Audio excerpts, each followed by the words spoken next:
And we had a pretty rough day on bonds on Tuesday. MBS were down 27 basis points on the open. The 10-year Treasury was up 10 basis points right off the bat.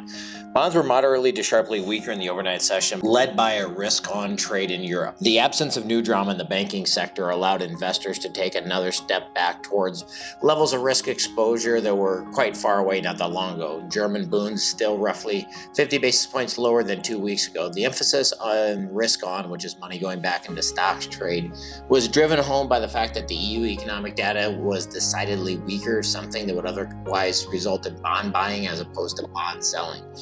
Fed starts its rate deliberation today with announcement tomorrow. The Fed chooses to raise the Fed funds rate to tighten both financial conditions and lending standards. They in turn result in reducing lending and investment, which leads to slowing economic activity and usually a recession.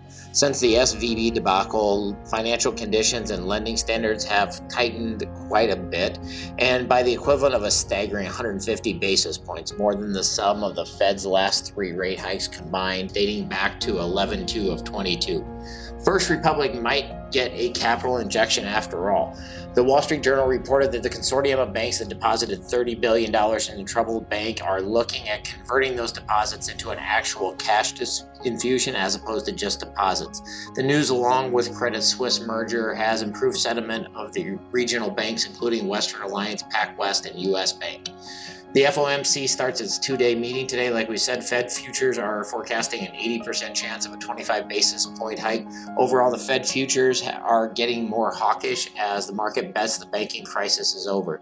That might be wishful thinking, but so far the markets are on a risk-on move. Today's trading session turned out to be every bit as simple as it would seem to be in the morning. Why so simple? It was just basically a risk-on bet today, so all day cash was moving out of bonds and into stocks. We had quite a bit of volatility. We ended the day